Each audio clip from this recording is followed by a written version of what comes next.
Today I'm going to show you a way to thicken up a snare drum that has too much attack on it. Now, this is, it's up to people's ears to decide whether a snare has too much attack. I thought this one had too much attack. As you can see right here in the front, there's quite a bit of attack right there. This is a piccolo snare, which is a thinner snare, and it has a lot more attack to it. I didn't think that it fit this song, and I'm going to show you how I corrected it to make it sound a little thicker. Okay?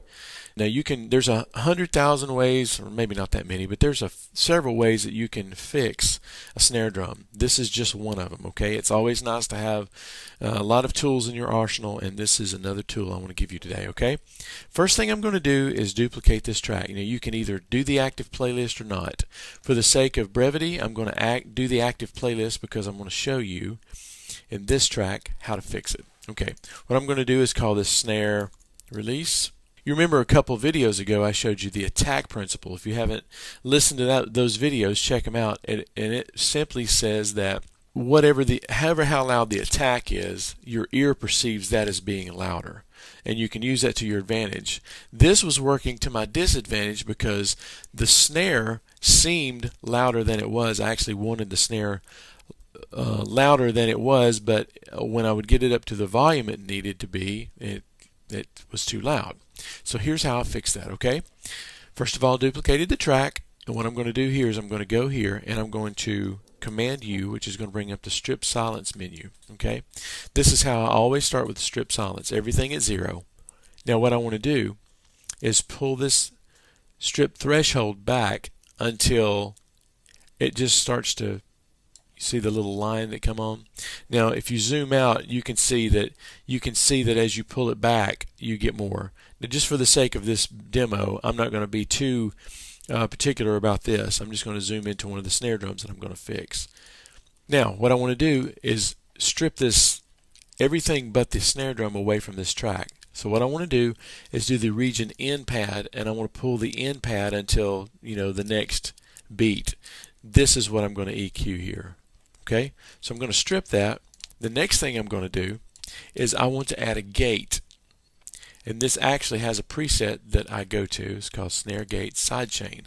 Just make sure the sidechain's not on. If you're cranking knobs here and you're not hearing anything, it's probably because it's looking for a sidechain and nothing's happening there. So what I'm going to do is listen to the snare. I'm going to unsolo this one and just listen to this snare that we stripped away.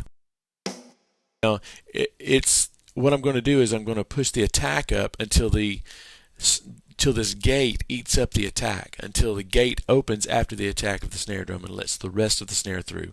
Listen and you can see where it starts to catch hold. Let me put this in a loop so it would be easy.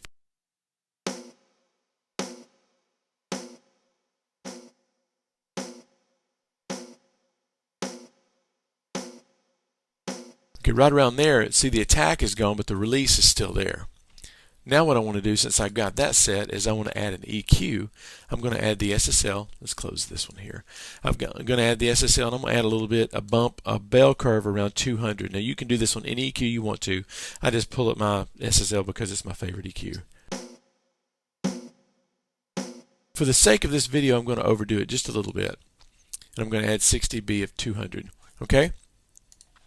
And I'm going to pull this all the way down, and I want you to hear the snare unaffected and the snare with the release principle on it. Now, one other thing I want to make a note of is notice that my delay compensation is turned on. The reason I do that is because for these two plugins, although your ear can't hear it, it adds delay to the line. And if you're playing this back at the same time this is playing, they're going to be out of phase and it's just going to sound weird. So in Pro Tools 9, it automatically does the delay compensation for you. If you need to, on an LE system, you have an older system like Pro Tools 8 or before, you'll need to go in and insert a delay plugin that will compensate. You'll find that here. You'll do the time adjuster plugins here. Okay? And you can figure that out by looking. Pull this up real quick, the delay compensation there. If I were to pull this down, you can see that there's delay in this line, 96 samples of delay. And you would need to add that to this line here to make these in phase. Okay, so back to the lesson. I'm going to pull this volume down and let you hear with and without. This is without. This is just this snare trim playing. Now I'm going to add this in.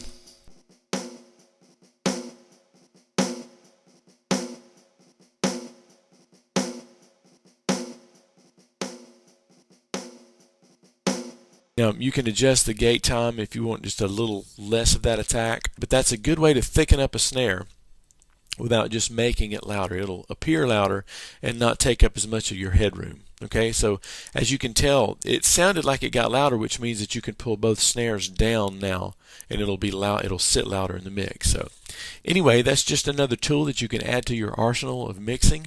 I hope that you find these lessons helpful to you, and I hope you enjoy them as much as I do putting them together for you.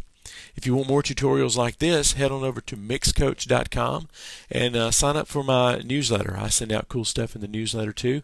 And drop me a line and let me know what you're doing, okay? Thanks for watching. This is Kevin with Mix Coach.